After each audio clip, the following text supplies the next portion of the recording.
Online कक्षा में सभी छात्र अध्यापक अध्यापिकाओं का स्वागत है। आज हम हिंदी विषय में बीएस फिल्म का अनुदेशात्मक उद्देश्यों का वर्गीकरण के बारे में अध्ययन करेंगे। जैसा कि आप सभी जानते हैं कि शिक्षा का लक्ष्य क्या है, मतलब अच्छे व्यवहार में परिवर्तन लाना, शिक्षा प्रक्रिया को सुचारू ढंग से निरूपित करना।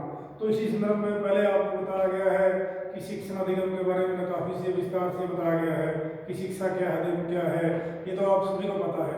लेकिन आज का जो हमारा विषय क्या रहेगा, ये विषय हमारा क्या है कि प्रोफेसर बीएस फिल्म का अनुदेशात्मक उद्देश्य, ये हमारा विषय है। तो इससे पहले हमें पता होना चाहिए शैक्षिक लक्ष्य क्या होते हैं, शैक्षिक उद्देश्य क्या होते हैं, कि फिर बारी आती है अनुदेशात्मक उद्देश्य, इसके बारे में हमें पता होना चाहिए। तो सर्वप्रथम लेते हैं शैक्षिक लक्ष्य। सभी को पता है कि शैक्षिक लक्ष्य शिक्षा के माध्यम से प्राप्त होते हैं, क्योंकि एजुकेशन का टॉपिक है। तो इससे तो हम क्या करते हैं कि शिक्षा में हम इन उद्देश्यों को प्राप्त कर लेते हैं। तो ये इनका क्षेत्र बड़ा ही व्यापक होता है, मतलब बहुत ही ज्यादा गहरा क्षेत्र होता है। इनको प्राप्त करना बड़ा नामुमकिन कह सकते हैं उसको, क्योंकि ये निरंतर चलने वाली प्रक्रिया है, ये लगातार। कि जैसे हम उदाहरण ले सकते हैं कि जैसे भारत में गरीबी को मिटाना, ये भी इसका उद्देश्य उदाहरण हो सकता है, या वर्गहीन समाज की स्थापना करना, ये भी हो सकता है। तो इसको हम शिक्षा के माध्यम से प्राप्त कर सकते हैं, इन उद्देश्यों को हम। तो इसको बोलते हैं एजुकेशनल एम्स, बोल सकते हैं उनको, कि शैक्षिक लक्ष्य ये होते हैं। तो शैक्षिक उद्देश्य क्या है कि जब हम शिक्षा प्राप्त कर लेते हैं, शिक्षा प्राप्त करने के बाद क्या होता है कि विशेष परिणाम की जांच पड़ताल करना, उनके बारे में अवगत होना। तो ये शैक्षिक उद्देश्य हैं कि निश्चित अवधि में प्राप्त किए जा सकते हैं, इनके क्लास में या कालावधि में प्राप्त किए जा सकते हैं। इनका क्षेत्र क्या होता है, संकुचित क्षेत्र, इनका ज्यादा विस्तार से नहीं होता शैक्षिक उद्देश्य।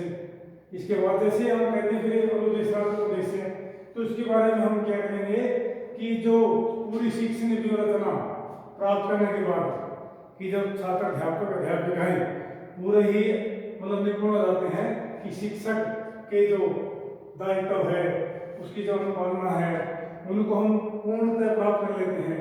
तो फिर बारी आ जाती है अनुदेशात्मक उद्देश्य, उनको कह सकते हैं हम। तो इसकी परिभाषा क्या होगी कि शिक्षण अधिगम प्रक्रिया में जब पूरी हो जाती है तो उसके बाद क्या होता है कि विशेष परिस्थितियों में छात्र व्यवहार में परिवर्तन हो जाता है।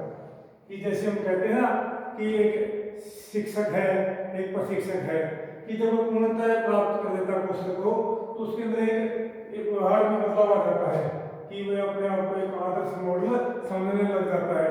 तो ये अनुदेशात्मक उद्देश्य हैं, कहलाते हैं। जैसा कि आप सभी को विदित है कि शिक्षा में हम क्या करते हैं ज्यादातर कि जो छात्र होते हैं, छात्र या छात्र अध्यापक अध्यापिकाएं, जो हमारे पाठ्यक्रम के मुताबिक जैसे हम उनको छात्र अध्यापक अध्यापिकाएं बोलते हैं, तो ये जब ये शुरू में स्टार्ट में क्या करते हैं आरंभ में, तो ये अपने लक्ष्य के बढ़ते हैं। तो धीरे धीरे क्या होता है कि इनके अंदर परिवर्तन आता रहता है, परिवर्तन कि उनका एक व्यवहार एक प्रारूप की तरह बन जाता है। और बच्चे क्या करते हैं, मैंने बोला आपको आदर्श रूप, ये आपको कई बार मैंने आपको बताया है कि ये होता है कि मॉडल रूप, कि उसी का अनुकरण करना इसमें आ जाता है। तो इसका एक मॉडल हो जाता है। तो ये लक्ष्य जो है हमारे व्यवहार में परिवर्तन है, जो व्यूहरचनाएं हैं, जब वे परिवर्तित हो जाती हैं तो हम कह सकते हैं कि ये अनुदेशात्मक उद्देश्य प्राप्त कर लिए हैं, ये होता है। तो ये तो आपको बता कि शैक्षिक लक्ष्य, उद्देश्य, अनुदेशात्मक उद्देश्य, ये आपको समझ में आ गया होगा। तो इसके बाद जब हम चलते हैं नाम से, बीएस फिल्म के नाम से, इसकी भी आपको परिचय का पता होना चाहिए। तो हम क्या करते हैं कि सर्वप्रथम प्रोफेसर बीएस फिल्म का परिचय, ये कौन थे, इन्होंने क्या लक्ष्य, क्या उद्देश्य, क्या उन्होंने कुछ बताया, इसके बारे में विस्तार से जानेंगे। जैसे प्रोफेसर बीएस फिल्म, ये अमेरिका के रहने वाले थे, एक बड़े शिक्षा शास्त्री थे। तो अमेरिका में क्या हुआ कि सुधार के लिए समिति का गठन के दायित्व बीएस फिल्म को दिया गया। तो इन्होंने क्या किया एक समिति का गठन किया अमेरिका के अंदर, जिसका क्या नाम था, विश्वविद्यालय तथा महाविद्यालय परीक्षक समिति। ये समिति बनाई गई। तो इसके बाद इन्होंने क्या किया, समिति का गठन किया। गठन के बाद क्या किया, एक पुस्तक की रचना की इन्होंने, बीएस विलियम ने, प्रोफेसर बीएस विलियम ने क्या किया, जिसको इंग्लिश में बोलते हैं टैक्सोनॉमी ऑफ एजुकेशनल ऑब्जेक्ट्स। ये हिंदी से क्या हुई कि शैक्षिक मतलब उद्देश्यों का वर्गीकरण, ये पुस्तक का नाम है। तो ये तो मूलतः हम क्या कहेंगे, ये टैक्सोनॉमी शब्द जीव विज्ञान का शब्द है। लेकिन उन्होंने क्या किया, जीव विज्ञान में क्या होता है कि वर्गीकरण किया जाता है, पेड़ पौधों का है, पशु पक्षियों का, सभी का। इसी तरह इन्होंने टैक्सोनॉमी शब्द से क्या किया, एजुकेशन रूप में इन्होंने क्या किया कि वर्गीकरण करने की प्रणाली कि विभाजन कैसे किया जाता है, ये पुस्तक का नाम उन्होंने रखा। तो इसके बाद क्या होता है कि जैसे हमने आपको पहले बताया गया है, सब कुछ विस्तार से बताया गया है कि ये कैसे प्राप्त होते हैं, कहाँ से प्राप्त होते हैं, ये इसके बारे में बताया है।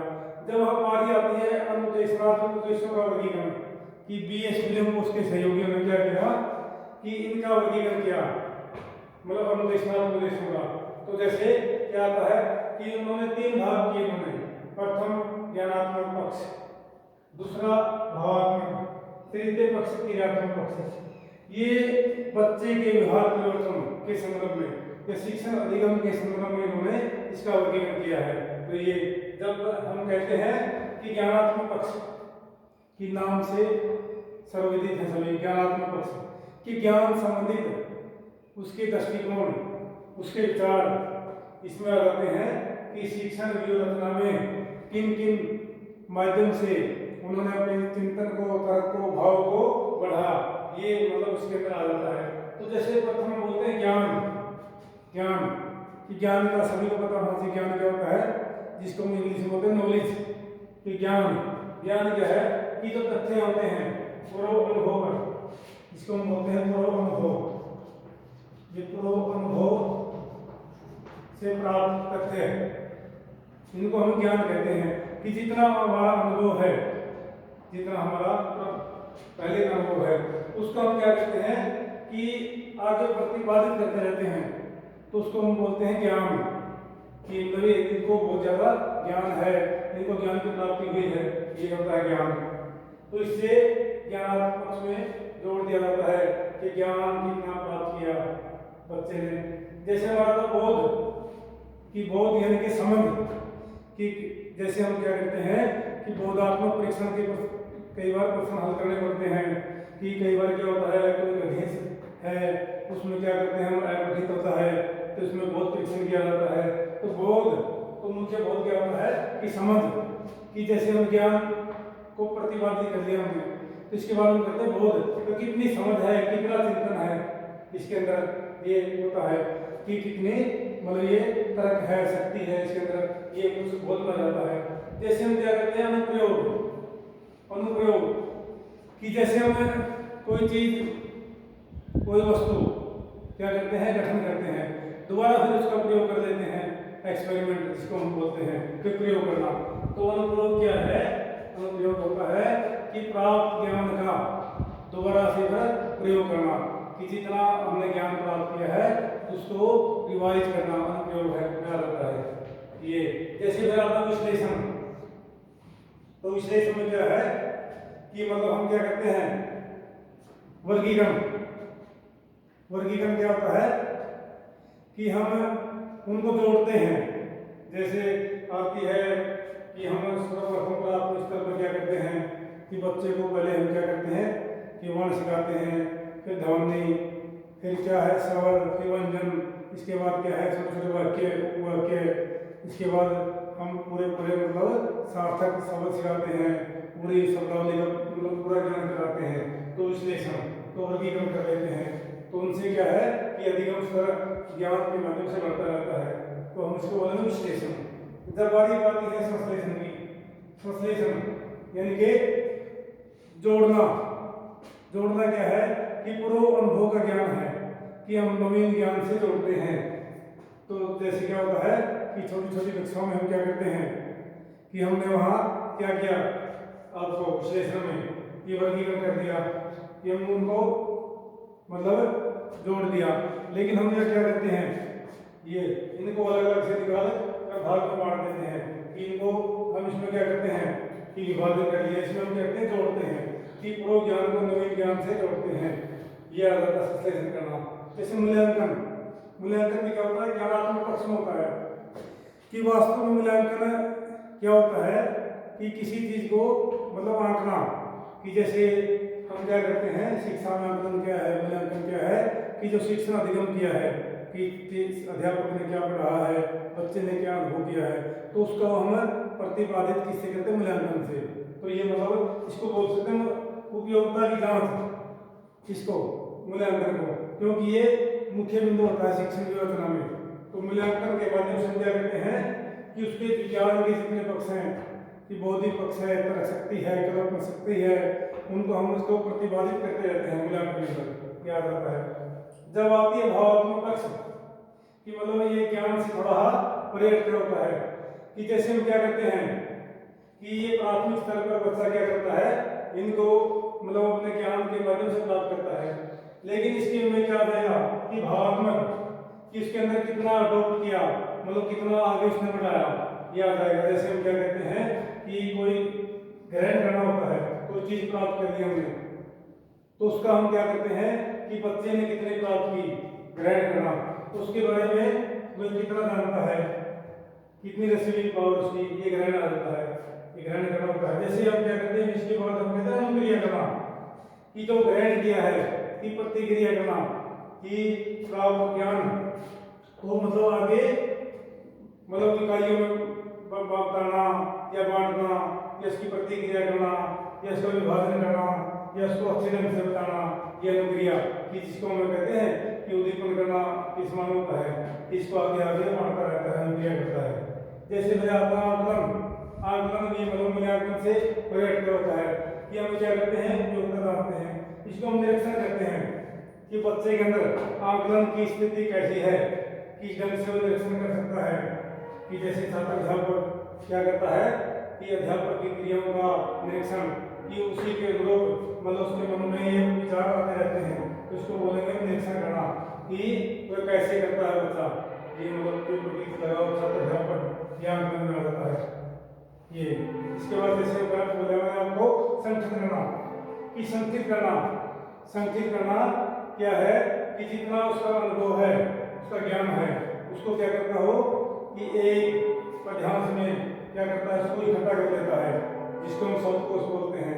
तो संचित ज्ञान है, क्या करता है छात्र अध्यापक उसको आगे संचित करके अपने मतलब मेमोरी लेवल पर क्या करता है संबंधित स्तर पर उसको आगे बढ़ाने की कोशिश करता है कि मतलब कभी इसमें बोलता नहीं, संचित करने के बाद मतलब उसको संचित कर लेता है ये। इसके बाद जैसे भावात्मक पक्ष में आगे है चरित्र करना, कि जैसे क्या होता है कि जो छात्र अध्यापक से क्रियाएं करवाई जाती हैं या उसको सिखाया जाता है, तो उसमें क्या होता है कि पर्सनैलिटी का रोल होता है इसमें, कि जिसको मैं किसका व्यक्तित्व कैसा है, कैसा प्रभाव पड़ा बच्चे पर, क्या उन्होंने अधिगम किया, कितने इसके अंदर नैतिक मूल्यों का विकास हुआ, ये मतलब उसके अंदर भावनाएं कैसी कैसी पनपी, कि राष्ट्रीय भावना उसके अंदर पनपी या धार्मिक या सामाजिक भावना, ये चरित्र चित्र में आती है। तो ये भावात्मक पक्ष से संबंधित होती है कि छात्र अध्यापक ने कितनी भावनाओं को ग्रहण किया जाती है। जब बारी आती है क्रियात्मक पक्ष की, तो ये क्रियात्मक पक्ष क्या है कि जो अध्यापक ने बच्चों को बताया, जितना कौशल उसमें अडॉप्ट किया ये, तो इसका उसको ग्रहण कितना किया। तो वास्तव में क्रियात्मक क्या है कि जैसे बारी आती है कि लैंग्वेज में हम शिक्षण में चलते हैं, तो कौशल में कितना दक्ष है निपुण है।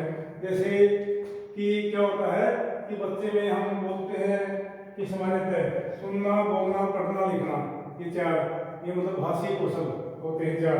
तो इन्हीं संदर्भ में बच्चे ने कितनी क्रियाएं की, यानी कि प्रतिरूप कैसा बना अध्यापक का, कि जैसे बोलने के लिए अध्यापक ने कौन कौन सी क्रियाएं की, सुनने के लिए कौन कौन सी क्रियाएं की, उनको बच्चे ने कितना ग्रहण किया।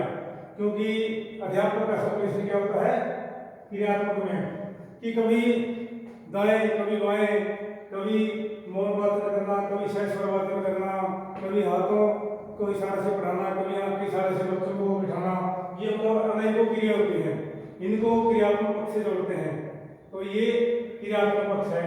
तो इसमें जैसे हम क्या कहते हैं कि पहले बताया मैं आपको कि जैसे सहज क्रियात्मक अनुसंधान की क्रियात्मक ढंग से कि अपने अंगों का संचालन करना, कि मतलब भाव भंगिमा को बनाए रखना। इसके बाद क्या है कि हाथों का इशारा से काम करना, कि आंख के इशारे से करना, कि टक टक करके लगाकर बीच बीच में ब्लैक बोर्ड पर काम करते समय बच्चों की तरफ देखना। ये मतलब क्रियात्मक कि वे अपने शारीरिक क्रियाएं का संचालन अच्छी तरह से करता है। जिस क्रियाएं मतलब कि निरंतर करना, लगातार करना याद आती है। तो इसी संदर्भ में आगे यही बातें आती हैं कि आधारभूत अनुसंधान जैसे क्या करते हैं कि कई बार कहते हैं कि कहते ना भाई मतलब कि कोई कविता है, कोई कविता, तो उसमें क्या करता है कि अध्यापक क्या करता है, कभी उछलता है कभी बदलता है, कि जैसे कि राह में मतलब अड़चने आती हैं तो उससे मुकाबला डट कर करना। तो क्या है कि पाँव का इशारा करना, पाँव से मतलब उछल कर बात को कहना, कि जैसे कहता है कोई रास्ते में आपके कंकर हैं, पत्थर हैं या मुसीबतें हैं, उनका डट कर मतलब मुकाबला करना। तो ये होती है कि उन्हें आधारभूत में चलता है वो अध्यापक, जैसे वे काम करवाता है। कि जैसे कभी कोई बार क्या होता है कि वीर रस की कविता सुनाता है, तो कभी वीर रस की वीरता का पूरा साहस का परिचय देता है, तो बच्चे साहसी बनते हैं। कई बार क्या होती है कि मार्मिक प्रेम की बच्चों से कहानियां, कि जो अध्यापक के साथ समय करना, माता पिता से समय करना, समाज के आधारभूत मतलब भंगिमा बनाए रखना। तो ये जैसे कि कई बार क्रोध से बोलना, मतलब ऊंची आवाज से बोलना, मतलब उससे क्या है कभी बीच बीच में मतलब कम आवाज से बोलना। तो ये होते हैं आधारभूत अनुसंधान। तो अगर अध्यापक सभी रोल में काम करता है तो क्या होता है कि क्रियात्मक उसमें मतलब दक्षता आती है बच्चों में, तो इसको बोलेंगे अनुसंधान, कि उसी गतिविधि के अनुसार काम करके अध्यापकों को दिखाना चाहिए, याद आता है।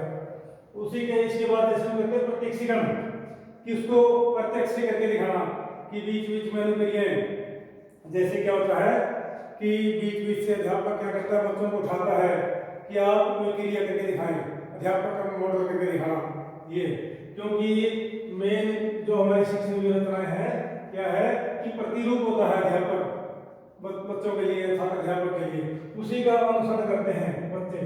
तो ये प्रत्यक्षीकरण, जैसे कभी ऊंची आवाज में बोलना, कभी प्रेम से बोलना, कभी क्रोध से बोलना, ये प्रत्यक्षीकरण में आ जाते हैं। ये इसके बाद जैसे बोलते हैं सांकेतिक भाषा, ये मुख्य बिंदु होता है शिक्षक के लिए। सांकेतिक भाषा क्या होती है कि संकेत माध्यम से बताना, कि जैसे हम क्या बोलते हैं कि एक तो होता है शाब्दिक संप्रेषण, एक है शाब्दिक।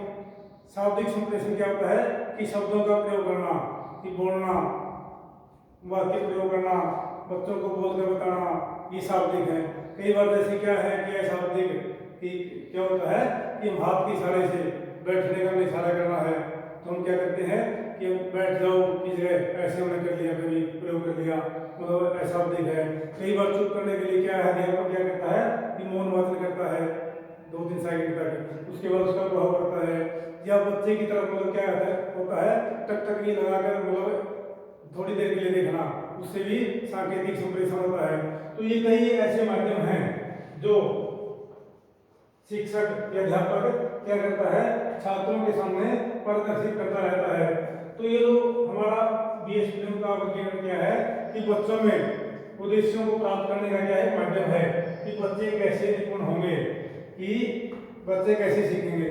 तो इसी संदर्भ में मैंने आपको BSPM के अनुदेशनात्मक उद्देश्य के बारे में बताया है। तो आपको आशा है कि सभी को समझ में आ गया होगा। अगर किसी को कुछ पूछना है तो पूछ सकते हैं। जय हिंद।